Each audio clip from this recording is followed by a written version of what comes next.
Hello and welcome to a Wonder Care podcast. My name is Sheena Mitchell. I am a pharmacist, mum of 3, and here to guide you through all of your family healthcare needs.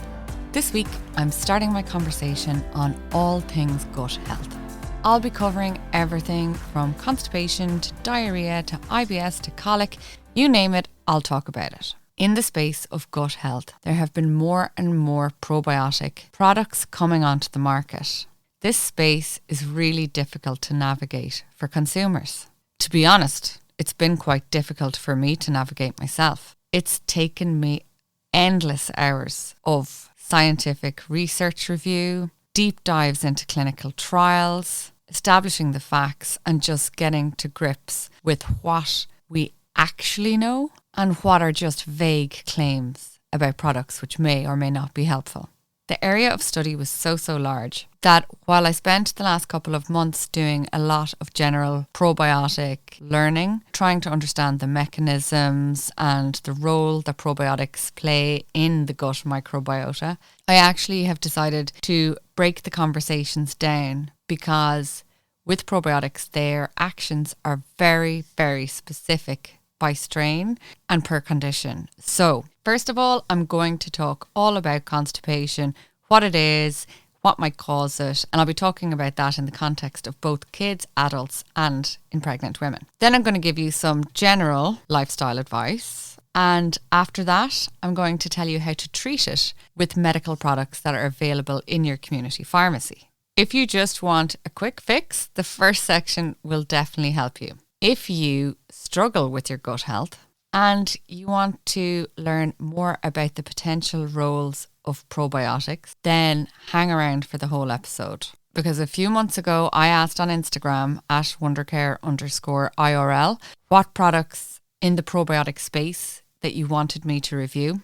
And I have taken the ones that were most frequently asked about. I don't stock them all, so I had to go outside of my own pharmacy shelves, and I'll tell you which ones actually have an evidence base to support their use in constipation and which ones don't. I want to make it really clear to everyone listening that just because I say one probiotic brand has no role in constipation, that does not mean that it isn't a good product. It's just that I may come to it at a later stage, for example, in IBS or colic or diarrhea. Different probiotics impart different effects. So we need to ensure that we're using the right ones to target specific illness or problem that we're dealing with. Okay, so constipation. Let's tuck in. Trigger warning, this episode will contain the word poo a lot. It's unavoidable. Right.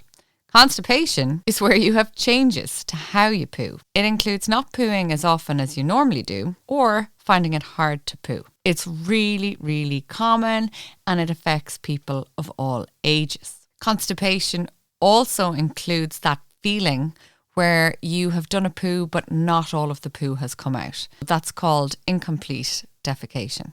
The official criteria would be patients who are suffering from hard or lumpy poos, or they're straining when they're going to the toilet, or they have that sense of incomplete evacuation.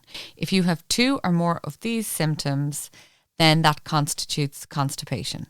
And that is according to the Rome 4 criteria. It can cause bloating, abdominal discomfort, and in general have a really negative impact on people's lives. For adults, it's likely to be constipation if you haven't had a poo at least 3 times during the last week, or you're just pooing less than normal. If your poo is unusually large or small, or if it's dry or hard or lumpy. If you have a stomach ache, feel a bit bloated, feel a bit sick, and you feel like you haven't fully emptied your bowels. For kids, it's much the same, but their poo can look more like rabbit droppings or little pellets. Some children will have bleeding during or after a poo because their poo is too large and too hard. Children can complain of a poor appetite or general stomach pain that improves after they go to the toilet. If your child is over 1, soiled pants can actually be another sign of constipation when accidents start to happen in your potentially toilet-trained child. Runny poo, so diarrhea, can actually leak out around hard constipated poo. That's known as overflow soiling. Okay, I think that is the hardest part for you to listen to over. If you identify these symptoms as something that you or your child might be struggling with, well, we need to start looking then at what the possible causes are. So there's lots of possible causes, but sometimes it's important to be aware there is no obvious cause. The most common ones would include things like not eating enough fibre, which is found in fruits, vegetables, cereals. I will come back to fibre later. Actually, I have a lot to say about fibre, but I'll leave that for now. Also, not drinking enough fluids, not moving enough, or spending long periods sitting or lying down. So if you have someone who's unwell, they'd be at increased risk of constipation because they're not up and about. Generally, if you have kids or adults who are less active and not exercising enough, that can increase the risk of constipation. Sometimes both children and adults ignore the urge to go for a poo. You could be busy, it might be convenient. For children, often, I know I've heard so many stories about children who just will not poo in the school toilets, so they hold it until they come home. That can cause an increased risk of constipation. Also, any kind of change to your diet or your daily routine can have an impact. And also, the introduction of any new medicine. Some medicines will also cause constipation. And while sometimes this can be harder to define, stress, anxiety, or depression are all risk factors for constipation. One of the big ones for women is that constipation is really common during pregnancy and after giving birth. It's also more common if you're Black or if you're over 65 years of age. I mentioned children there earlier about maybe not wanting to go into school, but also toilet training in general can just be a really difficult time. Children can feel pressured, or you might be constantly interrupting them.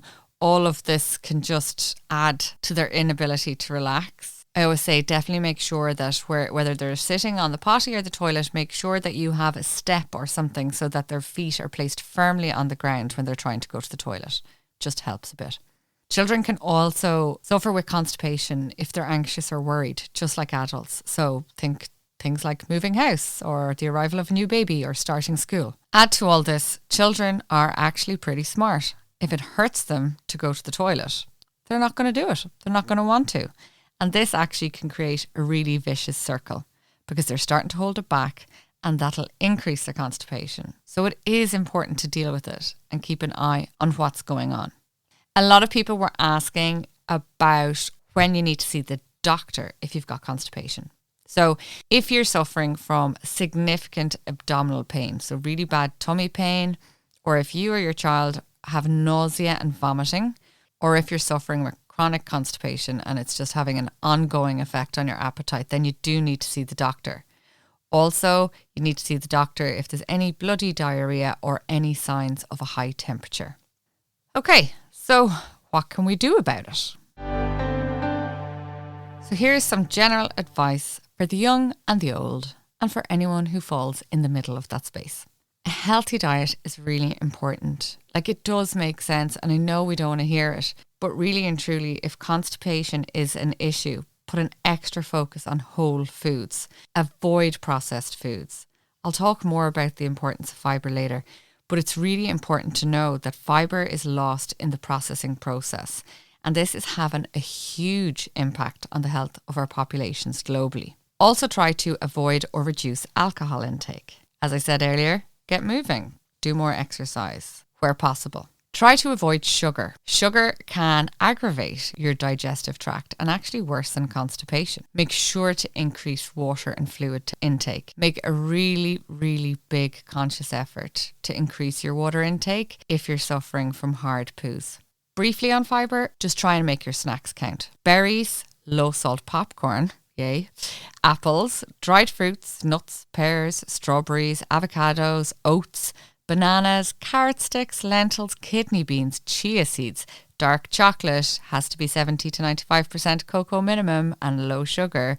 All of these things are really good sources of fibre and make great snacks. So think things like natural yogurt with a few berries mixed through and some chia seeds for good measure. Even when you're baking, you can actually bulk up your recipes with fibre. So simple things like swapping out half your white flour for whole grain can really make a difference. a good dinner idea that a young child may actually appreciate more than you just popping down a load of carrot sticks and lentils in front of them would be nachos with whole grain tortilla chips and then maybe some salsa that has some black beans in it. So try to be creative. There is lots of options out there. Before I go on to talk about fibre and probiotics, I'm going to talk about the treatments for acute short-term constipation that are available and are medical. These products are really only meant to be used for a short period of time, so like a few days. If your constipation is persisting longer than that, you do need to see the GP. Obviously, if you see the GP, you or your child may well end up being prescribed a laxative for a longer period of time.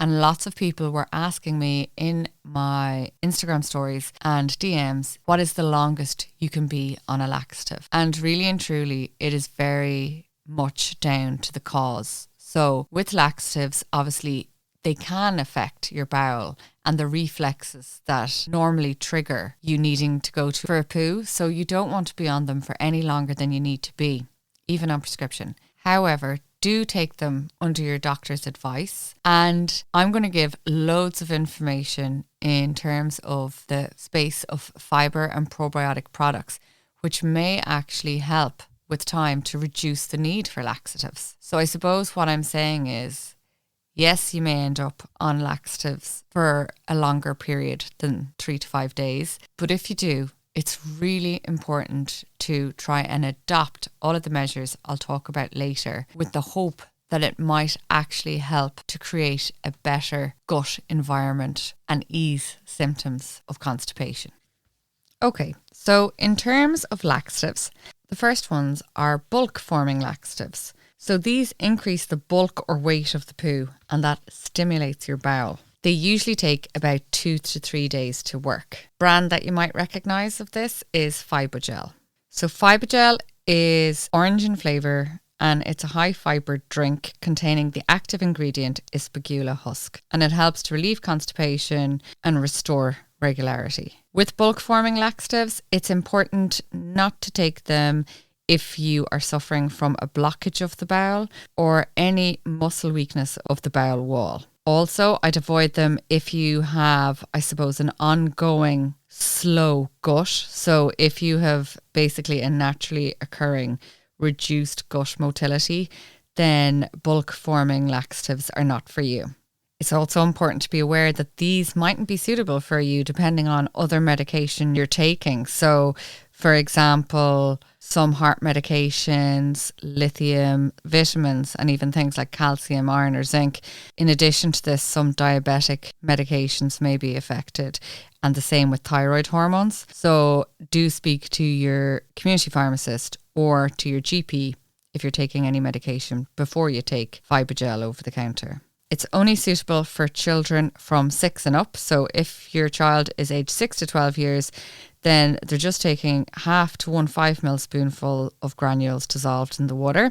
And for adults and children over 12, it's 1 full sachet dissolved in the 240 mils. With these, it's best to take them just after a meal and normally morning and evening. The next type of laxative is probably one of the more commonly used ones, and they are osmotic laxatives. Osmotic laxatives draw water from the body into your bowel to soften poo and make it easier to pass. Again, they take 2 to 3 days to work, so you have to have a bit of patience. With these, because they're drawing water from your body into the bowel, it's so important to make sure that you're drinking the 2 litres of fluids a day.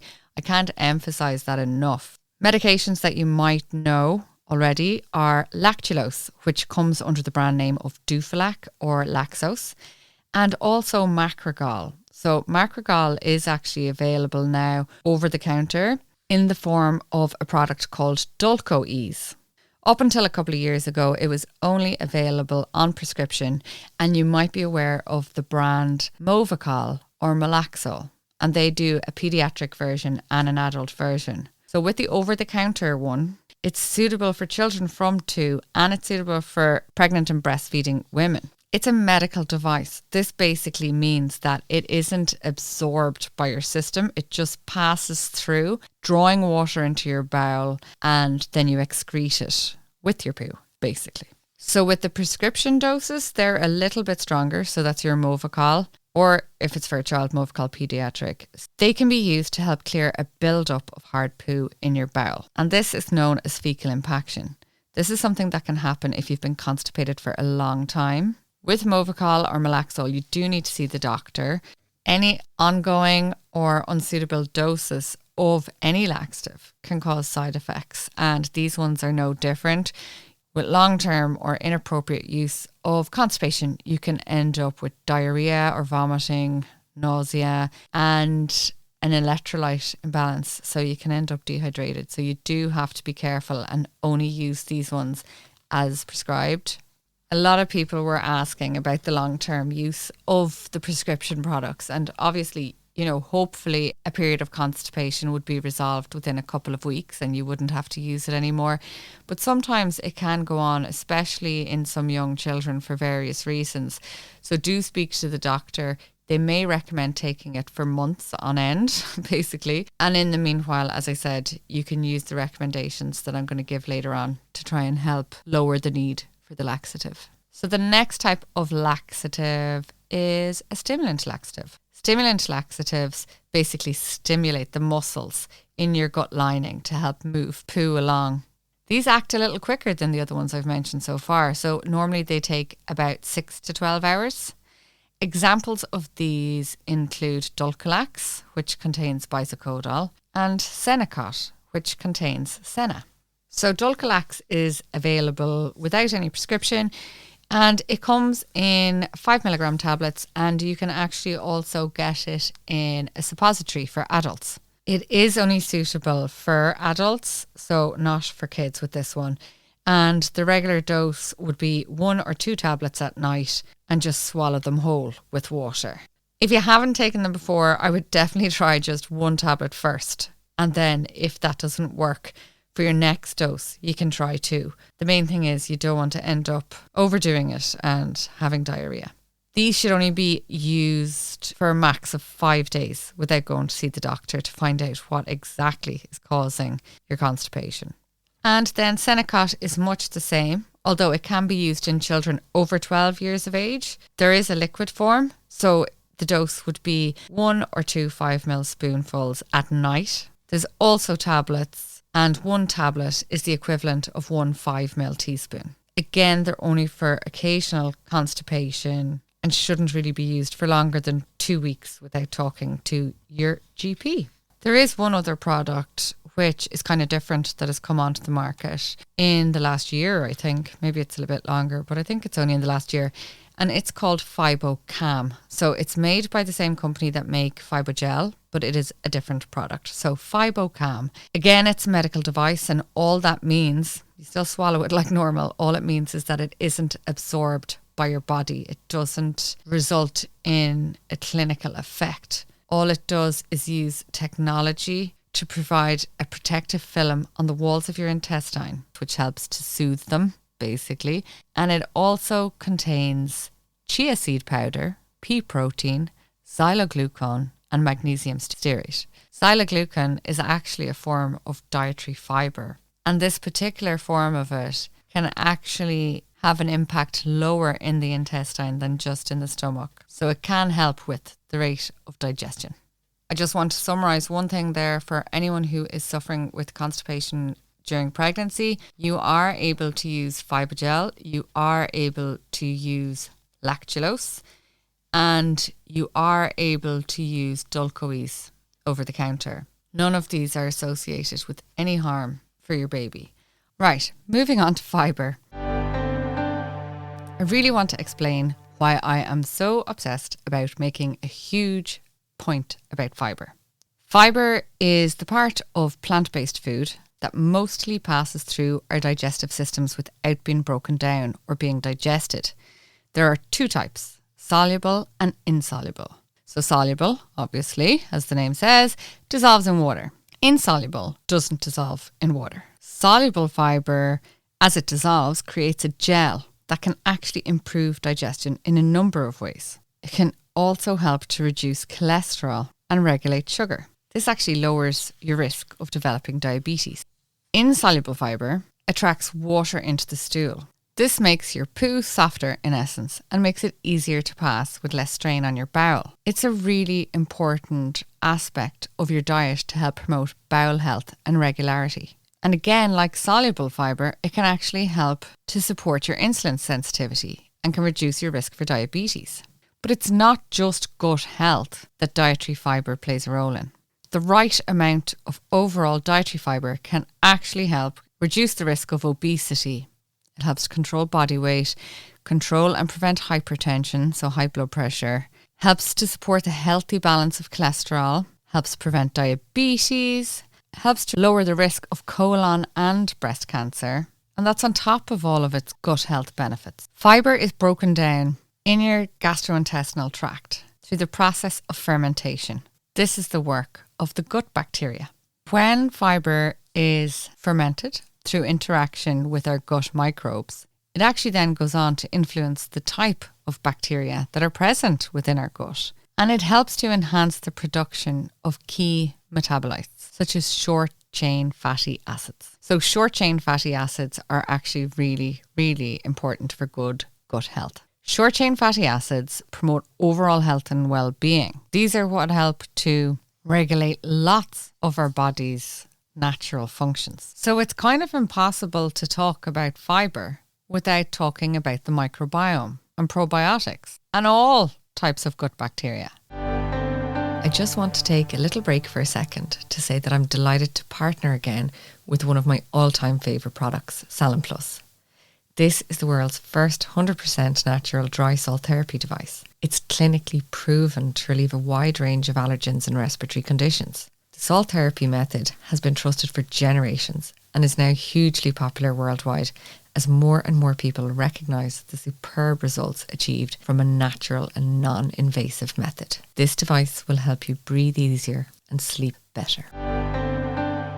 Short-chain fatty acids act as signals to your body, and not just within the gut, but also all around it, including lots of different organs. Without getting too scientific, I think it is important to mention the three main short-chain fatty acids that act as signals in our body. They are acetate, propionate, and butyrate.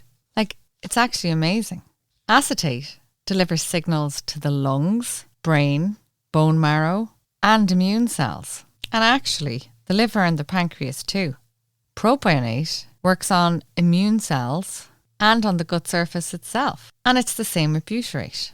All of these actions help so many conditions, and we're still learning about the importance of them. But for constipation, they help to keep your bowel moving.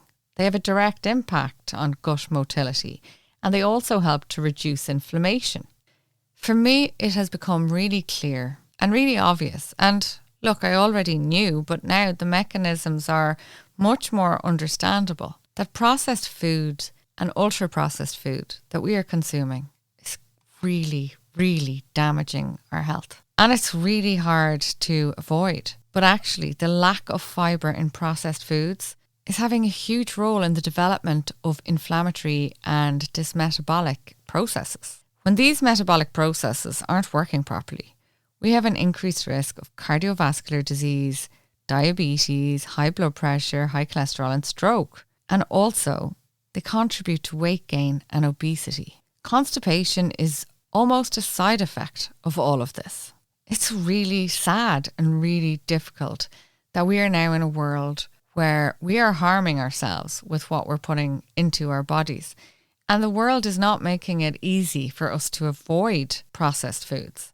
Processed foods are often cheaper, and also they're really, really cleverly and well marketed. They're telling you they're healthy and they're telling you what they have in them.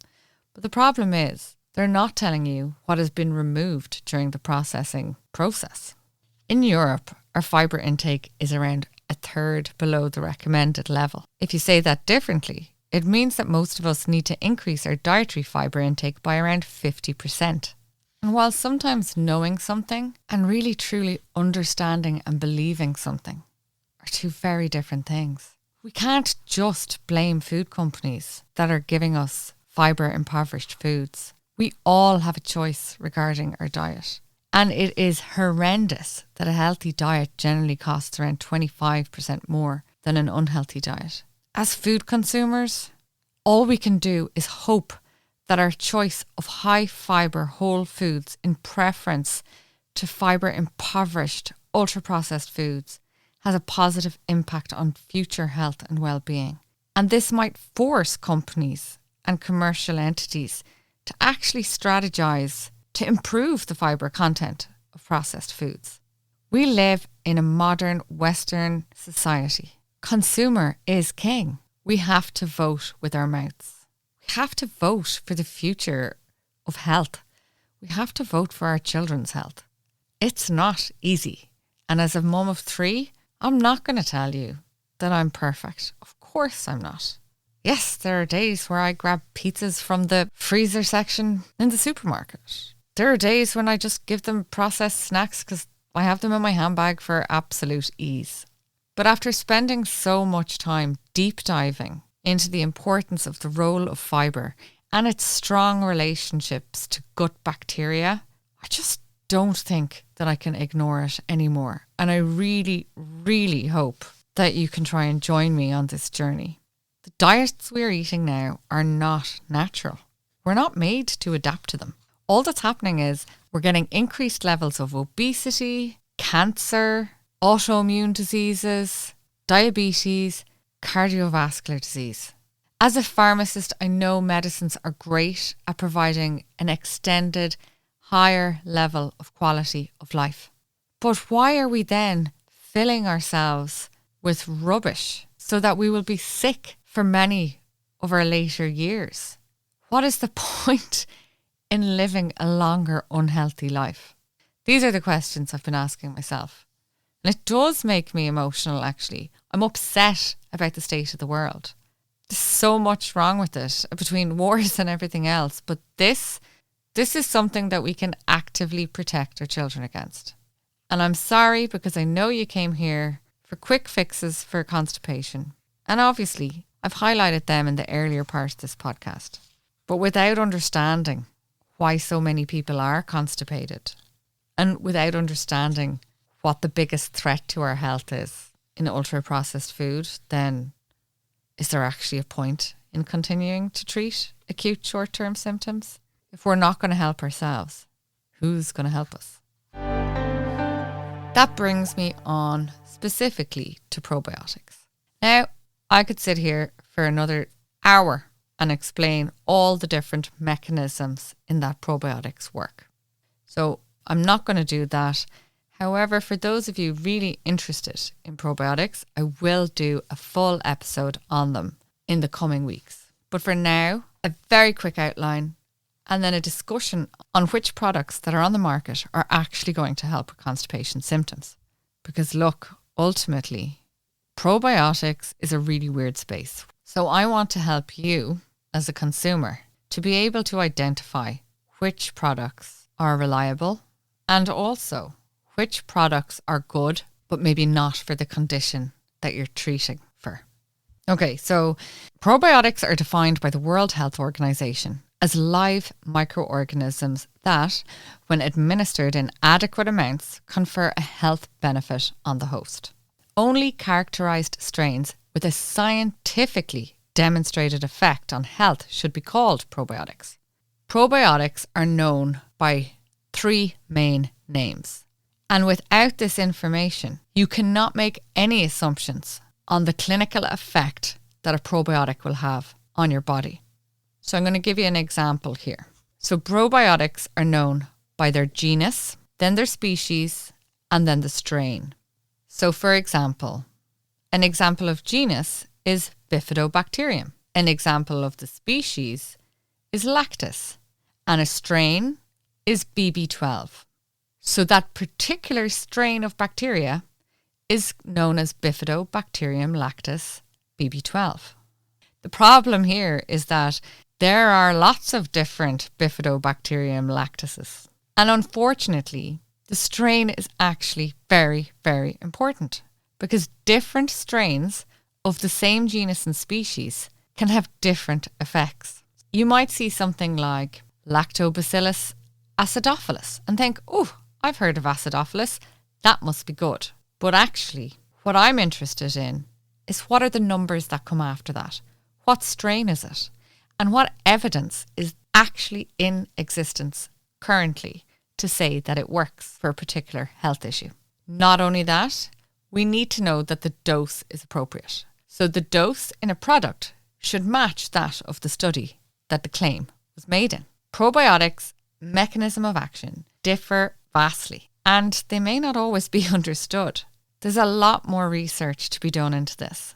But for now, all I'm dealing with is established studies on large-scale randomized control trials which were appropriately conducted.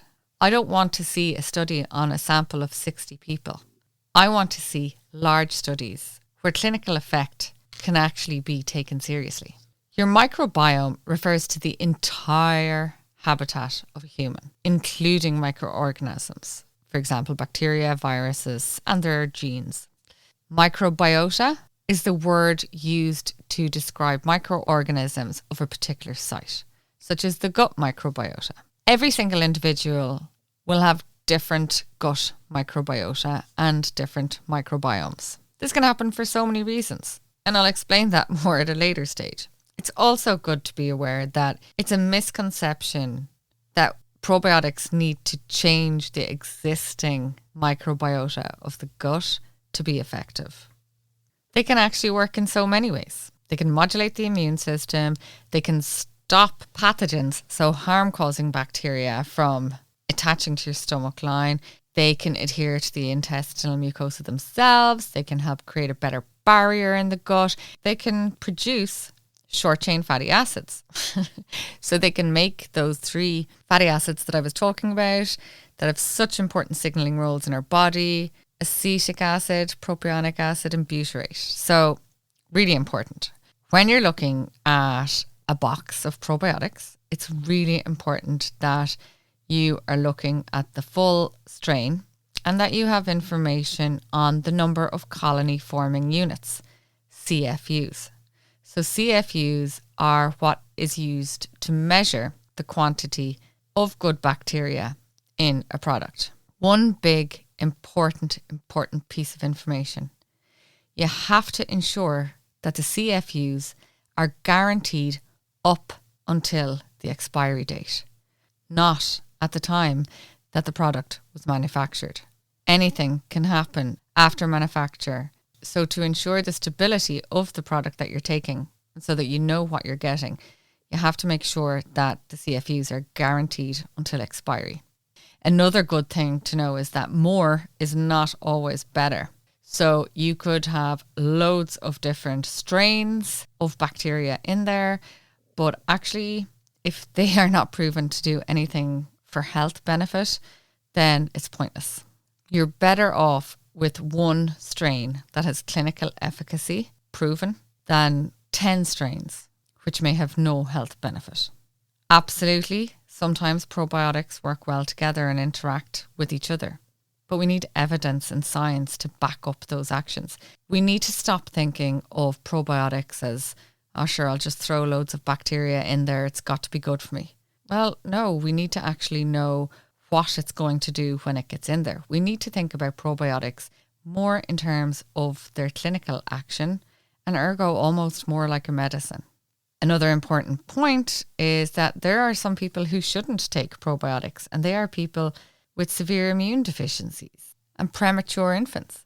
If considering a probiotic with a premature infant, it really has to be done under doctor's guidance. So we have evidence that people suffering with constipation often have a lower amount of bifidobacteria and lactobacilli. Some studies do exist which show that supplementation with specific strains, can't emphasize that enough, of probiotics can ease constipation. It's thought that it's not the actual bacteria themselves that affect constipation, but the byproducts which are produced by them. So they produce short-chain fatty acids, which, as I said, are end products of fermentation of non-digestible foods, including carbohydrates, and they can increase gut motility. But not all probiotics have this effect. So you can see why so much more research is needed. Brands wise, I got asked to review by you, my Wondercare listeners, several brands of probiotics. First one up was Vivio Junior Tummies. So these contain Bifidobacterium breve, BR03, and B632. It also contains vitamin D. So for Vivio Junior Tummies, I could not find any evidence to say that it works for constipation. Absolutely, there's evidence for colic and vomiting, but I'll talk about that when I'm talking about those conditions. So that is not one that I would recommend specifically for constipation. The Biocult range. With Biocult, I received lots of studies from them. Unfortunately, the sample size of the studies were very small. They have their own strain kept in a biobank to ensure its purity, which is absolutely great.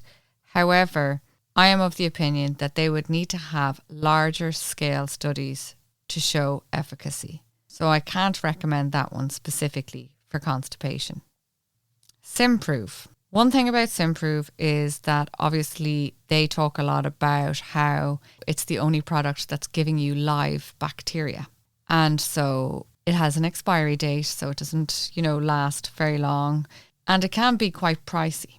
I just want to explain that even though capsule products, the probiotics in them, have gone through a process to freeze dry them in essence, as soon as they are exposed to moisture, so in your mouth, then the bacteria actually become live again. So whether it's in a liquid formulation or in a specialized capsule formulation, either way, you are getting live bacteria. So I just wanted to highlight that. In any case, the 4 strains in Simprove have no evidence in the efficacy for constipation specifically. Obviously, I'll be going back and looking at that every time that I'm researching a different condition. Udos Choice. So they do an infant's blend and Super 8s, etc. They've been around for years and they are kept in the fridge to ensure that they're stable, which, unfortunately is a bit of a pain, quite frankly. I reached out to them because I couldn't see any information on whether their cultures were guaranteed up until expiry or just at the time of manufacture. They came back to me and said that they actually overload them and anyway, they are tested at the time of expiry. So they have evidence that the level of bacteria claimed is correct. The Super 8s have 42 billion bacteria of 8 different strains. I couldn't find any evidence to support their use in constipation. And so again, to give them fair chance, I wrote them and they said that they don't have studies for Udo's Choice strain combinations by specific conditions. They're saying it's not something that the manufacturer provides and that they recommend it as high strength and strain combinations for general gut and bowel health rather than specific conditions. Well, that goes against everything that I have to say about the potential use of probiotics in the future. We need to be using specific strains. All of the research that I did indicates that. So while yes, there's 8 strains, they may all just be doing nothing. So unfortunately, I can't recommend the Udos range. Next, I looked at the Fabu gut culture. So this contains 8 billion CFUs and 9 different strains of bacteria. It also contains 500 milligrams of inulin, which is a prebiotic, which can help to optimize your natural gut bacteria, and chaga mushroom extract, 400 milligram. So I'm not going to comment on the presence of chaga because I haven't done full research on it. But in terms of the strains, I was having difficulty finding studies for them, but I am waiting to hear back from the company about that because I couldn't find any evidence to support the specific strains that were mentioned in it. But actually the biggest problem there is that the strains of bacteria are only guaranteed at the time of manufacture. So that particular range, I feel, would be much better off to do stability testing at the end of expiry to guarantee the product throughout. And again, I will come back to that when we're talking about different conditions, but ultimately with the testing being done and guaranteed at the time of manufacture, it's probably not one that I'd be able to recommend at this present time. The last range that I was asked to review was the OptiBac range. So the first product I looked at was OptiBac Bifido and Fibre. This contains Bifidobacterium lactis, BB12, and it has 25 billion colony-forming units in it, and they are guaranteed until expiry. They're suitable from 1 year, and they are gluten-free. It also contains fructooligosaccharides, which again can help the bacteria to work a bit better. And the good news about this particular strain is that large studies which were carried out to a high standard show that this product can help with stool consistency and frequency. So it can help to soften stools and also make them more frequent. This was measured using the Bristol stool form, and there were randomized trials to show that. Then the OptiBac baby drops. These contain Bifidobacterium breve, M16B. There is evidence for this particular strain of Bifidobacterium breve, which shows that it can reduce abdominal pain and frequency of stools. This product is suitable for babies and can be added to breast milk or formula from birth. Its use is associated with reduced infection and mortality rates. So again, that's another really strongly evidence-supported product.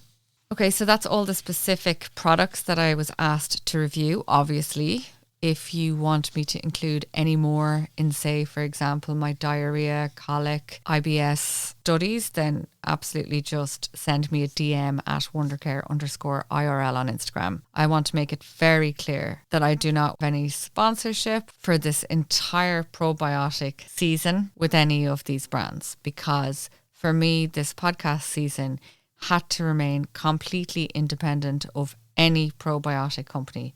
I'm not saying that I won't work with them in the future because, girls got to get paid. But as always, my advice will be 1,000% honest. Just want to reassure you that that is the information as I see it. I also want to say that the probiotic space is changing all the time, and there is nothing to say that new evidence will not become available which shows efficacy of some of these products in constipation. But at the moment, the only ones that I can recommend for specifically for constipation are the OptiBac Bifido and Fibre for children over 1 and for adults, or the OptiBac baby drops, which are suitable from birth. And I also had a lot of questions about whether or not probiotics were safe during pregnancy. But again, just remember that the effects are going to be strain specific. But for constipation, it would be the same strains that I'd recommend. I'm going to put up examples of soluble and insoluble fibres on my Instagram. So follow me at wondercare_IRL to see them.